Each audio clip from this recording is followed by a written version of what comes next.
Laugh out loud, it's the place to be, where geeky minds meet so naturally. From pixel legends to blockbuster heart, dive right in, let's set this vibe apart. Hey, everybody. It's nice to talk to you. How are you, Ben? I am doing great. How are you? I'm doing wonderful. Unfortunately, Matt, why did I just say Matt? Because the first story will be about him. Unfortunately, Mike and Ben are under the weather. So this is AI that is going to be doing the show. I don't even know if I sound like AI. No, AI actually sounds a little more natural than that. Okay. The way you can almost tell that it's AI is once in a while their voice will go and change and modulate on you because, all of a sudden it'll become a girl or when it was a guy or vice versa. You can't tell that. And nowadays that happens with people like on the street. They'll be walking, there'll be a guy, and all of a sudden, boom, they're a lady. Yeah, but it's when it happens on an AI podcast, you can kind of tell. And it's all of a sudden like a third voice comes out of nowhere, and it's actually just one of their voices just getting screwed up in the processing. Gosh. Yeah, they're. Well, you know what it is that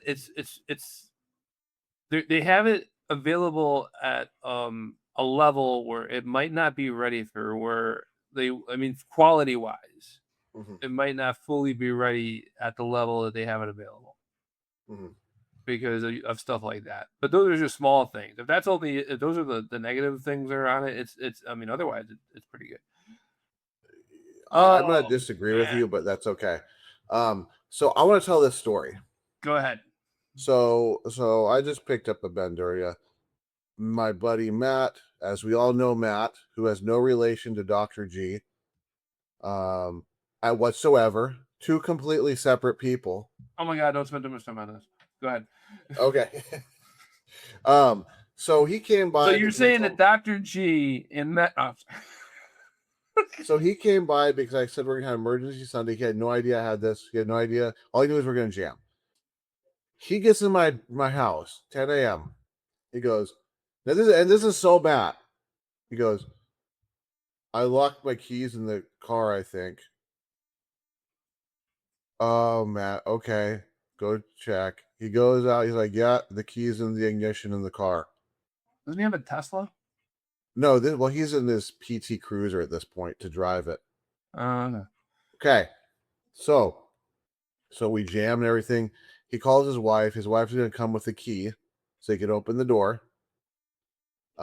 She doesn't get here until about a little after 1. She goes to the door of the car, the driver's side door, opens it right up without the key. Why? Because the whole time the door is unlocked. He never checked it. He never checked it. However, the battery was dead at this point in the car. Oh, now he has to get a jump. So now we had to jump start it. In the PT Cruiser, the battery evidently is in the back. And to get to the battery, really you have to open up the back, the door, the trunk door. Yeah. In order to open the trunk door, you have to have a charge on the battery. So he is crawling through the car, trying to get to it. And then he wants to jump start it. So I pull my car out. He's like, okay, well, let me read the instructions on jump starting so I don't blow up your car. Okay. I got to go do laundry anyway because I'm sitting here, I'm starving. I mean, by the time we jump started it, this was 2 p.m. So this is why I was a little bit late because I hadn't had lunch or done anything like that. Who needed the instructions on how to jumpstart? Matt Was it did. him? Yes. He doesn't know that it's negative to negative, positive to positive? No. I mean, I've never jump started a car either, and I don't even want to touch it. I'm one of those that I have fear with touching the battery even when the car's off because I know what kind of clumsiness I have, and somehow I'll get electrocuted. Don't ask how, but it'll happen. So So, um, So yeah. so So we jump started it. Yep. We got it running, and I have a feeling there was something else that was in this whole story.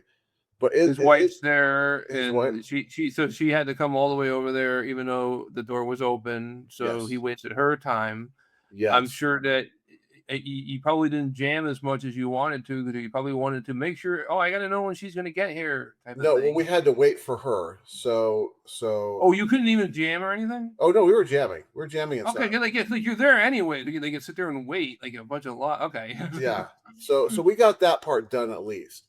Yeah. Okay. And I'm just sitting there, man. I'm That doing would have my been like that would have been the cherry on the cake if you went and said no, we didn't jam. He didn't want to do anything until he had this all figured out. no. So I mean, and I told him, he's like, I gotta figure this out. I'm like, man, I'm gonna go inside. I gotta do my laundry. So so yeah, so that's why I'm a little late today because of that drama.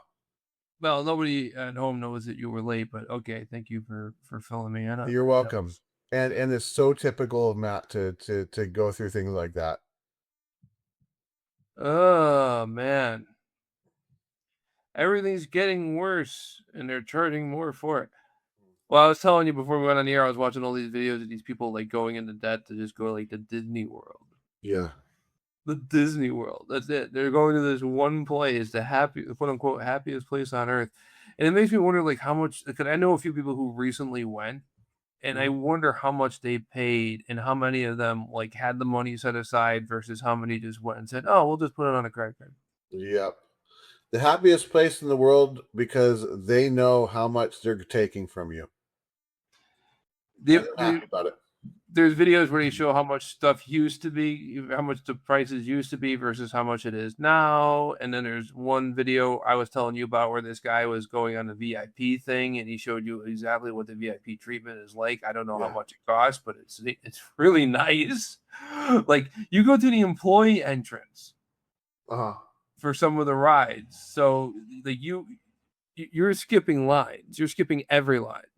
Mhm. And I'm like, oh my, I think it was like in the tens of thousands. And then on top of that, you still have to go. They take you to a VIP gift shop where you Uh-huh. still have to pay more money to get stuff. Yeah. They don't go like, yo, here's a free hat. Nothing. The Yeah. VIP treatment literally is so that you can skip all the lines. So this guy was in, and he went to all four parks in one day, and they went on every ride they wanted to go on, and then they stopped for lunch.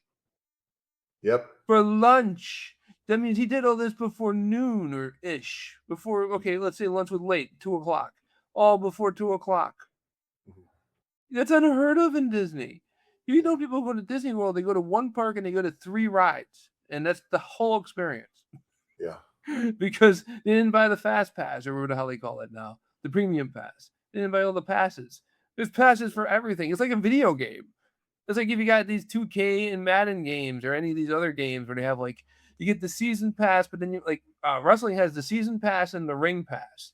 And then if you get the ring pass, it includes the season pass, or maybe it doesn't include the season pass, but there's also the premium ring pass. But might not get the premium ring pass.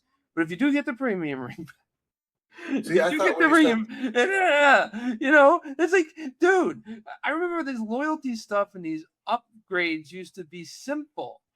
You know who still keeps them simple is Apple. They might charge you a lot of money for a simple memory upgrade, but at least I could understand the thing when I'm reading it, and there's not some alternate way I could have gone that might have got me some more stuff, and maybe it didn't get me more stuff. I don't know because I already made my decision. It's see, I thought when you're gonna say that it's like video games, was that like your if you ever leave the season pass at home, you call home and then your mom goes in the room and picks it up, and all of a sudden it's in your inventory as well too. or we have like the magic box, like in Exactly. Resident Evil, where whatever you put in that magic box, it's in every other magic box as well. Or you turn on the cheat codes and you drop the season pass and it turns into 99 season passes, and then you can pick them up and sell them back to the item store and Yeah. make a whole bunch of money. So then you can actually afford the trip. Yeah, so they have like they do this in sports game. They do this in all games really. Any games that are like first-person shooters, anything where they're going to come out with maps or anything, or come out with characters if it's a wrestling game, or I guess I don't know what they would do in football and baseball and stuff. Maybe legend players. I don't know, but they Mhm. have these thing called season passes, and you get the season pass, and you get um, all the downloads that'll come out within a set period of time.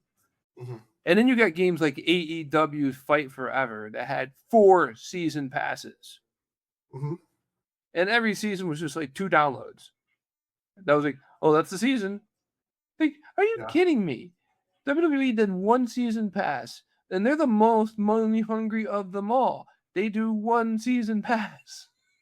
The Do you ringside think pass is 4 a season different passes one. is The ring reasonable? pass is like the season pass plus like, oh, by the way, all that stuff that you paid to unlock, you still got to play the game a certain amount of hours in order to unlock it, or you can pay us money and we'll extra money, even more money on top of the money you already paid us, and we'll let you unlock the stuff you already paid for Mhm. earlier.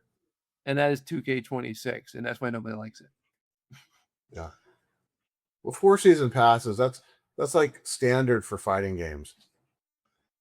Yeah. So yeah, I mean, fighting game are notorious for season passes, and they'll give you like a couple characters or so each season. Yeah, and then it's like I guess if you want to make an official series where eventually you have everybody, and then you have to have it where the license works out, where like okay, we stop offering your character at this date, but anybody who already has it gets it in perpetuity, and then you could go and Mhm. have like guys from competing franchises because now you can sign it. Not now that the DC deal is done, you can switch over and sign a deal with Marvel and get their guys in your game as well. Yeah. Which is what I think Lego does. Because I don't think you've ever. I don't. I mean, I'm not a huge Lego fan with these Lego games, but I know that there's DC Lego games, there's Marvel Lego games. I've made the argument before that Lego is like the land. It's the place where everybody can go. They're the Switzerland of brands, and I'm wondering though, do they do a Batman game the same week they do an Avengers game, or do they have to wait until one license runs out before they go over to the other guy? Do they have like a non-compete? I don't know, but the big thing now is SNK crossing over to Capcom in all these fighting games. Like you're getting Terry Bogard in Street Fighter 6. You're getting Mai in Street Fighter 6. Mm. You're getting Chun-Li in Fatal Fury. Things like that. That's happening now. They just need to sign a deal with Warner Brothers, and then you can have uh, Kung Lao and Sub Zero and Scorpion can show up in Street Fighter 6. Yeah, I mean that's what we're going to be working toward. I just wonder how that's going to happen. That You would know how be, that's going you to know work what? out. It depends on who owns it and how much they care about it. Like, Mhm. um, Mortal Kombat's part of Warner Brothers Interactive now, right? So that's Warner Brothers is huge. That's Paramount. Does Paramount really care about the do they care that much about the franchise, or is it just a kind of a thing where like, hey, let's just make any money we can off of it? Do they want to be like Konami would be, or Konami just be like, you'll give us money, we'll give you character. Because I think that would be a cool crossover because that's never been done. I don't think has there been a Street Fighter Mortal Kombat crossover at all? I don't think so. I mean, granted, they might if they really care about it, they'll be like, "Well, we want it where it's on the Mortal Kombat game and not the Street Fighter game." But I'm like, you know what, dude? When the NBA and the ABA merged, it became the NBA. When the NFL and the AFL merged, it became the NFL. There was always a bigger dog. The bigger dog gets the playing field. Street Fighter is the recognized name. It is the one that are still like it. It's just making a Street Fighter game. Who cares? People won't care. Yeah. Well, I mean, it all comes down to what do you want? Do you want a solid fighting gameplay, something that focuses on solid fighting gameplay, or do you want blood and fatalities? Well, if how would the blood and fatalities even work in a Street Fighter game? Are there characters in Street Fighter where sometimes they have special things that other people don't have? Like What do you mean by special things that other people don't have? well, if they did Mortal Kombat characters in Street Fighter, they would have to have their fatality time. Is there something similar to that like another character in Street Fighter gets? Well, I mean, not really. I mean, you could say that there's a build like specials that do significant damage that some characters have over your standard super move. But that's really it. Is there like a finishing blow? No, Isn't that what they called you it? know, Is that what they called it in Eternal Champions? I don't remember. Like the final. But you know what they could do is they could do, on that note, they could do Mortal Kombat versus Guilty Gear. But the thing is, Mortal Kombat versus Street Fighter would have to be the way that you would go, because that would be the two Yeah, big but- franchises, yeah. the two biggest fighting franchises going head to head, and it would be Well, you could do. I mean, Arc Systems are getting big. Guilty Gear is getting big. Guilty Gear has destroyed moves that you can input during a match that will KO your opponent instantly. So it's now adding those moves for the Mortal Kombat characters, and then adding fatalities for the Guilty Gear characters. Yeah. And it could work. Well, if anybody from Capcom hears this, or from whoever owns Mortal Kombat, I think it's Warner Brothers now, because I don't think Midway's gone. Right? I think Midway's gone. A lot of these companies are. Yeah, I think they're gone. What's that? Yeah, I think there are. I don't know who owns Mortal Kombat. I think it's. I'm pretty sure it's Warner Brothers. Would then make it Paramount. So Paramount Pictures. So you know who? I don't know. Are the Mortal Kombat movies under Paramount Pictures? I have to look into that now, because I'm like, Who knows? yeah. And let me. I got the answer, man, right over here. Are the Mortal Kombat? I gotta type faster. Movies under Paramount. Because if they're not, they're going to be. I think they're under Warner Brothers now, but I think 3. No, they are under Warner Brothers, not Paramount. Okay, yeah, thank you for more information that I need. So yeah, that's it's going to be interesting. Yeah, that would be interesting if that happened. I don't think it would. If it does, not anytime soon. Yeah. Because they're still making movies for the Mortal Kombat thing. Like now, Mortal Kombat's making movies, and Street Fighter's getting game. Actually, Street Fighter's getting a movie as well. Sure. Yeah, they're getting a movie as well too. Now it's probably not going to be worth seeing, but they're getting a movie. What would have to happen, I think, is that maybe Capcom would have to be sold to one of these media companies. And the chances of that happening, I don't know how great they are, because that's Japanese company, or at least like a Midway was a U.S. company that got bought out.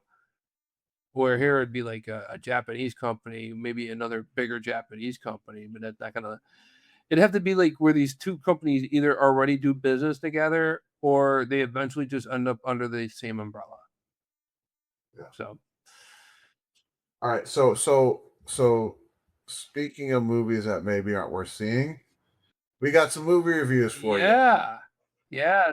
But first, before that, because we're now like almost 20 minutes in, And we have to talk about what's happening next week. These people are getting pissed off the next weekers. Next weekers. So next week we will be doing movie reviews of Major League 2 and The Sandlot. Yeah, I'm gonna be comparing the boys versus the men versus the boys.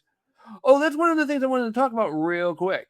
So, Okay. I noticed. Okay, so I did watch Major League 2 already. I don't know if you watched it yet, but my copy of Major League 2, I don't know what it is about this movie and why they don't seem to like it, but the copy on DVD looks like garbage. It really looks like shit. And I have a digital copy on Fandango. It's a legal copy that I own. And what I did is I just did a screen recording of the picture of it and then threw it on top of my SD copy, and I upgraded it pretty much to an HD copy because it looks so much better now. Like, oh my God. So Nice. I was looking at the Blu-rays. The Blu-rays are $26. It's the cheapest I could find for this one Blu-ray, which would not be a bad price 30 years ago. But right now, $26 for a movie that's been out for this long. No, that's a lot of money. That means that they're very low supply. There's not a lot of these. Major League Back to the Minors. That one I also found an HD copy I recorded off a Howdy. And this one here looks worse than the DVD copy that I had. And not worse, it looks about the same, which tells me that the Blu-ray copy, if I were to spend the $18, because that's how much that one costs, if I were to spend the $18 on that one, would not it would be like when if how Howard Stern Private Parts looks the same on Blu-ray as it does on DVD. This is another one where it looks the same on Blu-ray as it looks on DVD. But the DVD copy Yeah. doesn't look half bad. So Okay. Well, yeah, I didn't good. know how bad the Major League 2 was gonna look until I started watching it, and it's like right in the beginning, you really know once you get into the movie, you don't mind as much that the picture doesn't look as good. But Uh-huh. right in the beginning, I'm watching it and I'm like, Uh-huh. ugh, oh, this looks like VHS.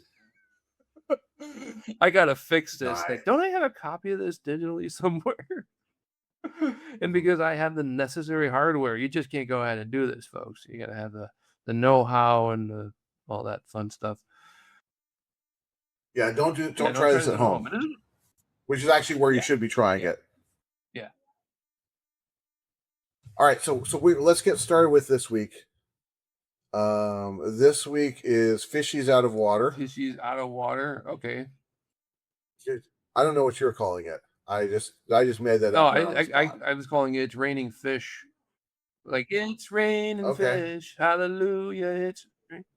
so essentially, it's still Yeah. Fishies Out of Pretty much. Water. Okay.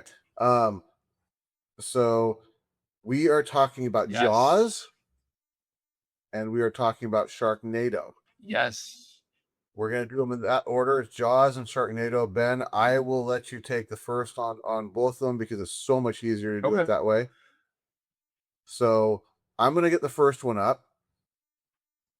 You let me know when you're ready, I'm ready. Ben.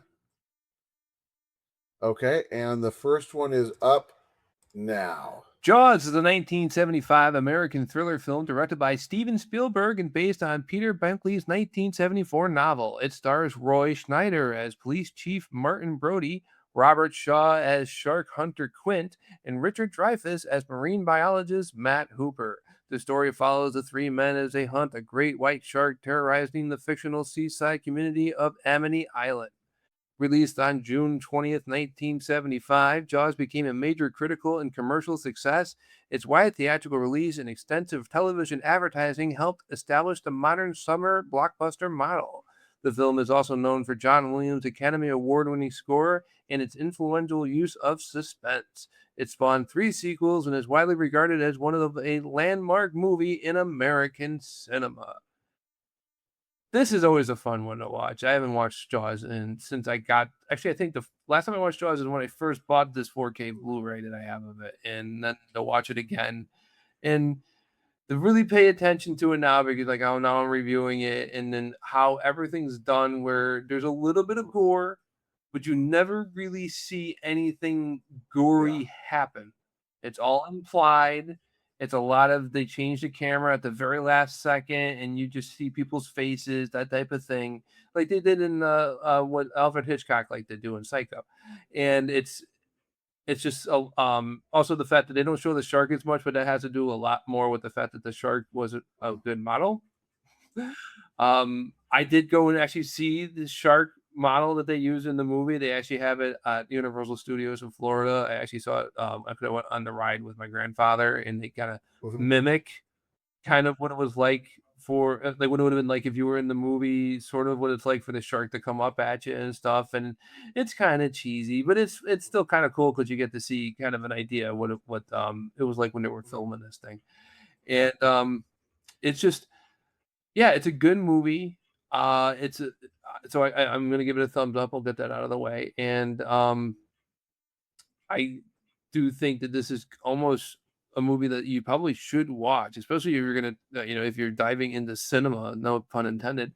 And it's just a horror movie where, like, in this one here, especially, you don't know the motivation of the shark. You think it's just a natural motivation in a lot of it, even though there are some parts that make you wonder, well, maybe the shark's like smart, like really smart, and is holding a grudge or something, you know? And in later movies, I do believe that they do establish that even more. I haven't really seen any other Jaws movies, even though I have Mhm. all of them, uh, because I know how bad Yeah. they are.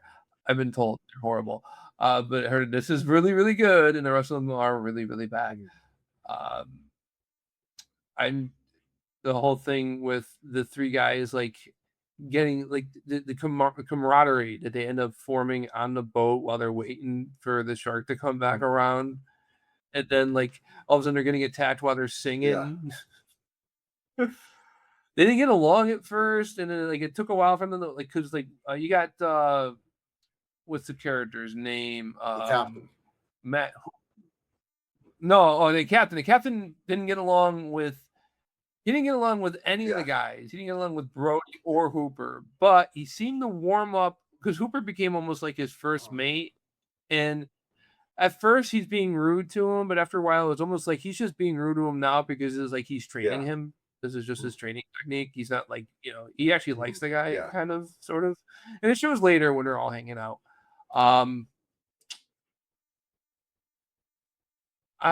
Yeah, that's my thoughts on it. I'm trying to think if there's anything more I want to add. I'm trying to remember. There was a thought I had during the movie, and I can't remember what it was. No, I should really keep notes. Go ahead, Mike. Okay, so I'm going to say something that's actually probably going to surprise you. Maybe this is the first time I've ever seen Jaws. I've never seen this movie Really? before. I've seen like bits and pieces of it, but I've never actually sat down and watched this movie. So jumping into it now is probably going to be like when you watch The Goonies. The reason why I say that is when I was listening to the description you're giving, it talked about the suspense in the movie. But if you fast forward to how movies are today with so much action and all this and then focusing on the fright part and so forth, I feel like Jaws doesn't have that suspense. It may have had it before because it was something new and fresh, but now it's just slow. So that suspense dies down, especially when you think about the fact that how do you beat Jaws? You just move to higher ground. And that's it. And I mean it's not the fault of the writer of the book or anything. That's just the nature of what you're challenging. It's an easy thing to get away from. So whereas when you take something like Freddy Krueger, who is in your dreams, you can't get away from sleep. You're going to have to sleep. You don't have to go in the ocean. So there you go. That's a problem with it. And I find it interesting the fact that the people don't really give a crap. They kind of did, but they brought this on themselves because they still wanted to go to the ocean. Like there was the who was it, the mayor's like, I don't care, we're staying open, party all day. Yeah, well, it has a lot to do with like a community like that. They really do make all their money for the year. I used to spend the summers down in Niantic, and you would go down. I would also go down there once in a while in the winter just to get away. And in the winter, it's a totally different place. All these places that are open and thriving during the summer, Yeah, they're no, all I closed. understand, but if my income came by me pissing on fences, and I knew that fences in the area would be electric, I'm gonna find another thing to do. And they didn't do that. And but they had that mentality kind of until the mayor made the one guy is like, hey, why don't you go in the water because this is screwing up. And then he goes in, and that's like people just like totally forgot. Let's go in the water and do it. Yeah. So I'm sitting there watching this, going like, this movie could be over in 5 minutes. They just close the beaches and let the thing eventually go away. So, but you wouldn't have a movie then. Um, and that's kind of goes with that whole Star Wars thing I was talking about. Like if they would have just shot the escape pod with C3PO and R2D2 into it, you wouldn't have all these Star Wars movies. But they did it. I think they did that in one of the Robot Chicken deals because that's Mhm. done as like just short clips, and one of them is like the escape pod's out. It's like, you better fire at it anyway. Yeah. I No, can be for exactly. sure. So, but I mean, the movie itself is good. It's a good movie. It's an enjoyable enough movie. It's a movie though that as first time I'm seeing it, I don't think I'm gonna watch it again. I think it's one of those. Is it safe to say that you enjoyed the film? You don't see what why people like what other people see in the film. I know, You yeah. do Well, I enjoy do it. enjoy it. I think this is more. There's these movies that you can watch over and over again. I don't think Jaws Yeah. is one of those where I'd want to go and watch it over and over again. I think it's a one and done type of movie. Maybe it is because of the fact that I'm watching it so late into my life and so late from when it came out. It doesn't have that impact like it would have had if I was in my teens. Yeah, no, I get what you're saying. Yeah, it's a very early in a lot of genres aspects that it covers. So it's kind Mhm. of a groundbreaking film. But if you've already seen all the ground that's been Yeah. broken, It's sometimes just a yeah, film you at don't that point. There's like nothing that's going to jump nothing. out as being Yeah, um, amazing or mesmerizing because you've seen it all already. it's like okay, so like I bet you like if I Mhm. didn't watch Star Wars as a kid, I would probably feel the same way about Yeah. Star Wars because like my uncle made sure that Uh-huh. I watched it as a kid. And I'm glad because if I waited until like I was a teenager, I probably would have seen other sci-fi movies that looked better, Yeah. maybe had better acting or something. I don't know. And it would be like, oh, okay, well, the Star Wars is Yeah. okay. But if you see it and it's the first time seeing Mhm. something like Yeah. that, yeah. So like, but if you've seen other Yeah, stuff that's already exactly. like that, So yeah, in the end, I will give Jaws a thumbs up. I will say that I think it's worth a watch. Um, it's just if you're like me, where you just didn't bother watching it, it's probably not going to have the impact yeah. it would as if it was like if you were Ben when you watched it when you were younger, and you have that nostalgia with it. You have those experiences with it that are going to come rushing back when you start watching it again. The thing is, I think I watched it the first time when I was an adult. I kind of just went in with this idea of like it was never it didn't live up to like these Hmm. expectations I had in my head. Yeah. But I did think, oh, it's gonna be like this, life Yeah. changing film I'm gonna watch. Um, Yeah. but I did enjoy it. So, I do like the movie. I feel the same way though too. Like I don't think I'm gonna be Yeah. watching Jaws for a while. Maybe I never again watch Jaws. It's not like, I Yeah. still gotta watch Jaws too. Hmm. Might never watch that. Well, maybe we'll be watching Jaws too. Who knows? It might be better than that. Yeah, who knows? It might be better than the next All movie, right. man. Speaking of the next movie, are you ready for the next movie? And it is I'm ready up for the next movie. now. Sharknado is a 2013 American made for television disaster film directed by Anthony C. Ferrante and written by Thunder Levin. The film stars Ian Ziering, Tara Reid, John Hurd, and Cassie Serbo. Its plot centers it's supposed to be just freak. It's, its plot centers on a freak cyclone that lifts sharks from the ocean and deposits them throughout a flooded Los Angeles. The film premiered on the Sci Fi Channel on July 11th, 2013. Although produced on a modest budget and noted for its literally outlandish premise and special effects, Sharknado became a social media phenomenon and gained a cult following. Its popularity led to 5 direct sequels, beginning with Sharknado 2, the second one in 2014, as well as several related films and spin offs. Dude, this several films and spin offs. This film Yeah. started a franchise. Okay, so I remember when this movie was coming out. I had cable at the time. I think I was watching like wrestling. I might have been watching wrestling at the time, and wrestling was on the Sci-Fi Channel. Yeah, I know that makes a lot of sense that they have wrestling on the Sci-Fi Channel. Just live with it. So they're wrestling on the Sci-Fi Channel, and I'm watching it, and they're showing all these commercials for Sharknado and Sharknado and Sharknado, and they're literally calling it a movie so bad it's good. Like, they Yeah. didn't, like, hide behind it. They didn't say this movie's amazing and you're gonna love it. They just said that this movie Hmm. is so bad, you're gonna enjoy it Hmm. because of how bad it is. Yeah. So, I did go in there and I watched it when this premiere. So, I know what I was doing on July 11, 2013. I was Uh-huh. watching this movie.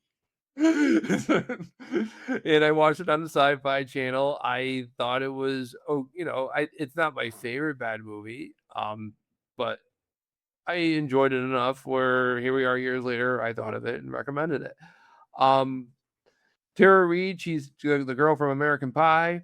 Ian Ziering, he is the best friend Steve from Beverly Hills 90210. John Hurd, you know him from Home Alone. Uh, weren't there other people in it too? Yeah. Or am I thinking of sequels? The sequels had a ton of cameos, but this movie here, it's got like this thing where it's just got a cheap feel to it.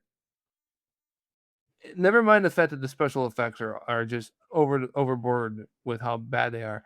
Um, it's just like even the sound. That's like always one of the first things I could tell with a movie. Like if the sound's really bad, like that usually tells me it's a bad film. Um, and this one here has that. The sound's bad. Then I'm trying to remember like scenes from the movie, like they're driving around the city, and then you can see like the sharks like swimming through parts of the city, and it's like you just see the sharks everywhere. The part that's the most legendary, I think, in this entire film, and I think it's the one that they showed in all the previews, is Ian Ziering's character. Who was what was the main I character's don't name? remember. Okay, so I don't Yep. remember. Was so Ian Ziering's character, the main character there, he goes and he has a chainsaw and he gets swallowed by one of the sharks and then chainsaws his way out of it. And it happens like in Yeah. midair or some shit, if I Yep. remember correctly. And it's like it's probably the coolest scene in the whole movie, which is a movie in need of cool scenes. Um and I remember that scene. I don't know why they have so many sequels of this. I have a ton of them because they're insanely cheap. You find them at the dollar store, like you find them probably at the dollar store too, but you find them at Goodwill. You find them at thrift stores, and you just pick up Sharknado, Sharknado 2. I had like all of them are like Sharknado 5. Um, and I don't know if I'd ever go through them all, but I do have them if I ever want to. I'm sure each one of them is exactly the same. They all star the same people, from what I hear. I thought that the breakout star in this movie, and that's putting it very lightly, is this Cassie Serbo, but mostly because of how hot she is. That's I'm assuming the lady from the bar, the way. Yeah. Yeah, the one with the weird Yeah. scar on her leg that looked nothing like a scar actually Yeah. would look. Yeah. She was hot. I don't know if she was like John Hurd was probably the best actor in the whole thing, and only because it's John Hurd, and like that's a name that a lot of people heard of. No pun intended. Uh, have you heard or heard? I I give the movie a thumbs up, but only because it really does live up to the idea of it's so bad it's good, Okay.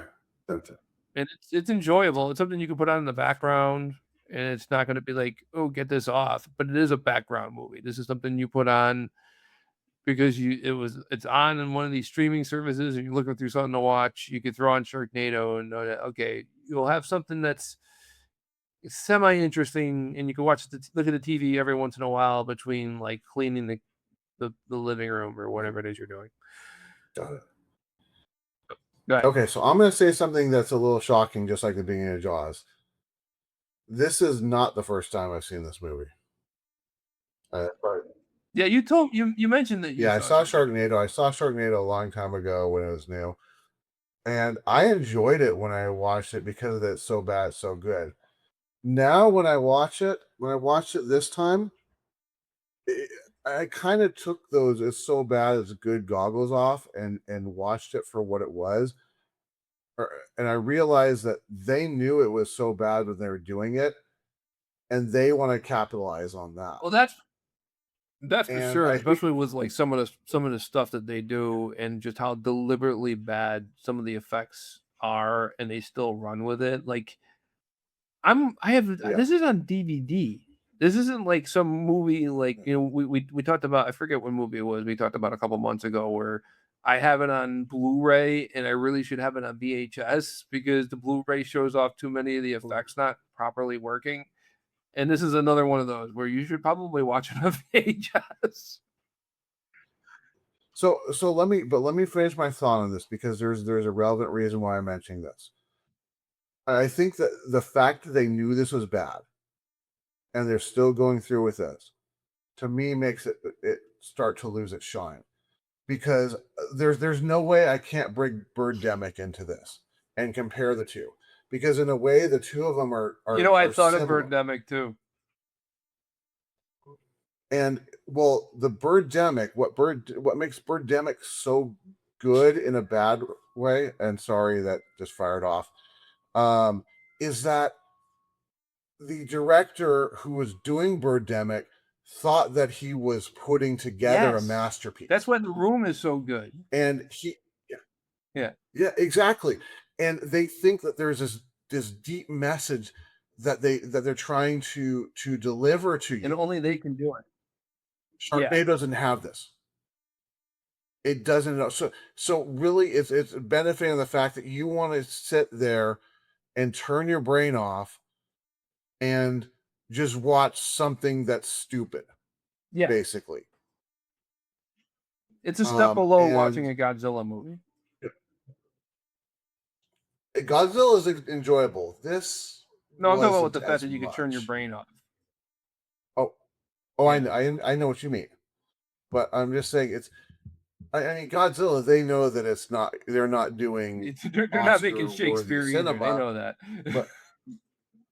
but they're not making the skid marks of the movie theaters, which I think Sharknado knows that is doing, and I kind of get bored with. Yeah, it does seem like the 90-minute run is almost too long. Yeah. So another thing that really was uncomfortable was the fact that I don't care about the names of the people, so I'm just going to call them the waitress. Had this massive boner for the main character father guy, and it was like, oh, you're married, oh, you have kids. Don't you work with this guy? If you got such an interest in him, don't you ask these questions? She should know. She knows. Yeah, don't you ask these people questions? Yeah. But it's the fact that she had this like raging hard-on for him, and then like the son meets her, and the son now has a raging hard-on for her. And it's awkward, because you think about it, the son tries to hook up with her. She still wanted to bone the dad. What's that line from Superman? The son becomes the father and the father becomes the son. I don't remember that line. So it's been a long time since I've seen that. But yeah. So but I mean, you can see the references to things like Jaws in this movie, especially when they're like, we're gonna need a bigger helicopter. I mean, obviously they ripped that directly from Jaws. Do you remember I'm going back to Jaws for just one more second here. When I forgot about this. This is one of the things I did want to comment on. When he went and said we're going to need a bigger boat, his character thought that was such a clever line. He repeated it multiple times to make sure that everybody else got what he was saying. Yeah, they think we're going to need a bigger boat, right, guys? We're going to need a bigger boat. We're going to need a bigger boat. How come nobody else but me is laughing at this? How come you don't find this funny? Yeah. Sorry, go back. No, it's okay. So I'm gonna probably shock you here. I'm gonna give Sharknado a thumbs down. I actually would have been shocked if you gave it a thumbs up. I thought you'd hate this. I know. I was being facetious there. No, I'm gonna give it a thumbs down. Now saying that, I'm not gonna say this movie sucks. I mean, we've gone through worse movies, and I actually sat through this, which I didn't even sit through Rocky. So, which I can't believe I just said that. If you think about like how big Rocky is, you can enjoy this, I guess. I just don't think I can again. I think maybe it's the whole thing. Like I saw it once. Once is enough, and not in like a Jaws way where it's like once is enough because it's good. Once is enough because the experience at that point doesn't hit as hard and it's dead. All right. So I guess we're kind of split. I'm barely barely a thumbs up for me on Sharknado. Like it's just entertaining enough where you can Yeah. you know, like I said, if you're stuck somewhere and someone has it on, like you're in a waiting room and they have Sharknado on for some reason, you don't have to be like, oh Yeah. no. Yeah, Not this I mean, I stuff. guess if you're in a waiting room and you got Sharknado on, I think I would probably honestly say if you're in a waiting room and you have the choice between Jaws and Sharknado, just put Sharknado on because it's stupid enough that people will mildly pay attention to it, but they'll still focus on when it's their time to go in or whatever because they don't care. Whereas Jaws, you might want to actually watch Jaws. And, Yeah, you yeah, might get lost in the story and actually want to sit there and finish it. It's like, the doctor will see yeah. you now. Hold on a second. I think I need a bigger the, boat. the, Oh, the that's doctor will see you now. hilarious. Wait, hold on. I think the doctor needs to see that boy in the movie because he just lost his leg. You know.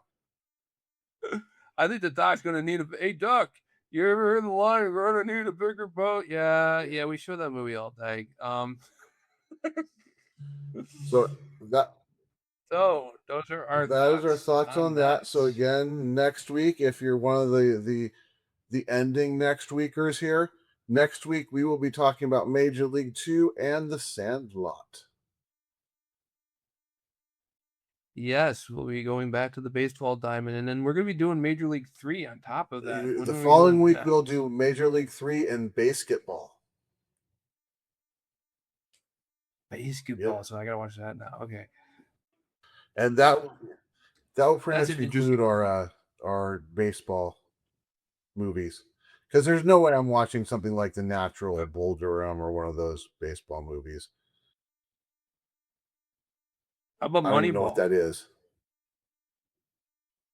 So Moneyball, okay, so Moneyball, okay, the Oakland Athletics at one point they were really sucking wind, so they went and they hired some new people to they Uh-huh. hired a new analyst, I guess. And what he did is he looked at the players a different way. The way they're currently looked at. It used to be that you would send a guy out there and a guy'd be like, "Well, I watched him. He looked pretty good. He seems to be able to hand himself out there." And now everything's completely statistical. Yeah. It's all done by statistics. So he started doing statistics and he started hiring like these players who weren't exactly like priming. They're not in their prime yet, but they felt that they Yeah. wouldn't. They had a prime coming, and I guess they had like a losing season, but the next season they took off, and it was the same group of guys who were in the losing season because Mm-hmm. they figured it out. And they ended up having like a successful ball team. And I think they might have. I'm so behind on who wins championships and stuff. I'm sure they won a championship one or two as well, and that's what the movie. So the movie's about the behind the scenes of the guys who are putting together this whole Moneyball system. It's more about what happens behind the scenes and what's happening Gotcha. on the field. There's baseball in it. I mean, of course. I mean, there's also we also got Yeah. Brewster's Millions is another quote Mr. unquote baseball Destiny. movie. Mr. Destiny, I Okay. don't think I've ever seen That's that got a one. little bit of baseball in it as well, too. I mean, you also can look at Yeah. Angels in the Outfield, Rookie of the Year. We want to start doing kids films. I think we're good where we are. Let's just roll with that. Rookie of the Year I think Rookie of the Year has the Mhm. greatest premise, where this kid breaks his arm and all of a sudden he has like a super arm Uh-huh. for pitching. I love the premise, but the scene like he has to go up and bat for the first time because it's the Mhm. National League, and I'm like, I wonder if they made it National League on purpose so that they do have to have a scene with him batting because otherwise it would have been because at the time the National League batted, uh, because the designated hitter was an American League thing, you know, because some game like that you would it would make sense to have a 12-year-old kid be a White Sox fan maybe and want to be a member of the White Sox instead of the Cubs. Then this way he Yeah. doesn't have to bat. But I don't know. I haven't seen the movie in a long time. I know it's a little dry compared to like Angels in the Outfield, which because it's Disney, it's got that Disney charm to it, which doesn't Mhm. exist anymore. Not unless you got hundreds of thousands of dollars to spend there. You can go to Disney World, to Disneyland in Japan for half the price that it costs to go to the one in Florida, and that does include your flight and accommodation. And with that, is there anything? I think that's it. So we're gonna close this out. I'm hitting the wrong button. We'll get to the last word. Okay. Shark.